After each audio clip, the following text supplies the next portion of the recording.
Meanwhile, away from Wordsworth's simple rusticity, among fashionable and elegant society, how you spoke was a key to your social standing, and nowhere was more fashionable than Bath.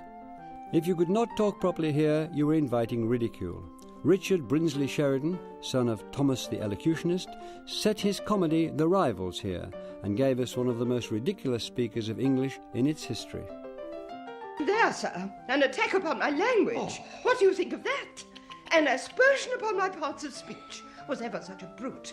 Sure, if I reprehend anything in this world, it is the use of my oracular tongue and a nice derangement of epitaphs.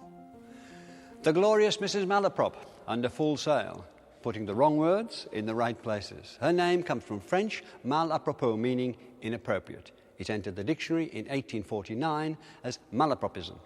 Make no delusion to the past, she says, and she's as headstrong as an allegory on the banks of the Nile. She could represent Sheridan's dig at his father, Thomas's pedantry, but she's also a reflection of a society in which the education of women was widely thought to be unnecessary. But that was changing. Richard Sheridan's grandmother had had no education, but his mother was an accomplished writer. At the turn of the 19th century, more and more women were reading as well as writing. Subscription libraries were making books widely and cheaply available to more and more readers. Female readers created an appetite and a market for novels, works of romance and sensibility which earned little respect or no respect among intellectuals. Yet out of this atmosphere and out of this city came a woman who helped the novel to be recognised as writing in which wit, brilliance, depth and variety could find expression every bit as impressive as could be found in the more established forms of poetry and drama. The novel, especially her novels, became the benchmark for good English. She was, of course, Jane Austen, whose prose was to clarify the English of that Enlightenment romantic era to a crystalline standard never achieved before and rarely since. In a way, she became the academy Dr. Swift and Dr. Johnson had dreamed of. And what are you reading, miss? Oh, it is only a novel, replies the young lady, while she lays down her book with affected indifference or mounting shame. It is only Cecilia, or Camilla, or Belinda, or in short, only some work in which the greatest powers of the mind are displayed, in which the most thorough knowledge of human nature, the happiest delineation of its varieties, the liveliest effusions of wit and humour are conveyed to the world in the best chosen language. The world of Austen's novels is one in which a single man in possession of a good fortune is in want of a wife, and a single woman in want of a husband in possession of a good fortune. But they have to prove themselves worthy to each other and to society. They are judged. There's a whole lexicon of social acceptability in Jane Austen's work, words like agreeable, appropriate, delicacy, discretion, eligible, order, propriety, respectable, and unfit. Yet Jane Austen has her boundaries. The language of the streets is kept firmly outside the Austen door. The language of bodily parts was not allowed in the Austen parks and drawing rooms. In her own way, Jane Austen was every bit as masterful and controlling as the men whom time has seen her surpass. Her own proper and correct use of English has permeated the minds and sensibilities of hundreds of thousands of her readers.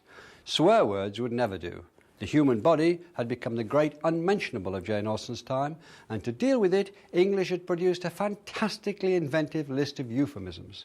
These are all polite terms for the male organ from popular speech or writers of the 18th century. Not that Jane Austen or any of her heroines would have let them pass their lips.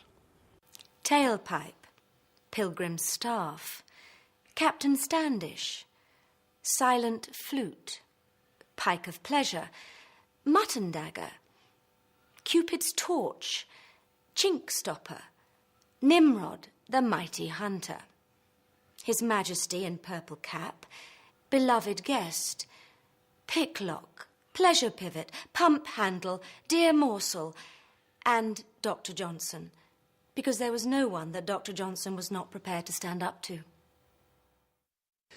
It can seem comical today, as though avoiding the word could avoid the thought. But that's a testament to the power of language. It was all part of putting English in its place. English was treated by the self-appointed censors as if it were an unruly mob, a subversive faction, a party of revolution. And reputation was no armour against their assault. It was the 18th century that first took the scissors to Shakespeare, removing hundreds of lines with words like whore and strumpet and devil. This prudery, as we would see it, was a product of the society whose idea of elegance and decorum had produced Johnson and Jane Austen. It was the ultimate result of Johnson's notion that language was the dress of thought, and that heroic sentiments were degraded by common words. Remove the words, remove the thought. But English wasn't going to lie down. Johnson, remember, had also objected to the use of trade terms. Trade terms had no place in Jane Austen's world, but trade terms were about to reinvigorate the English language.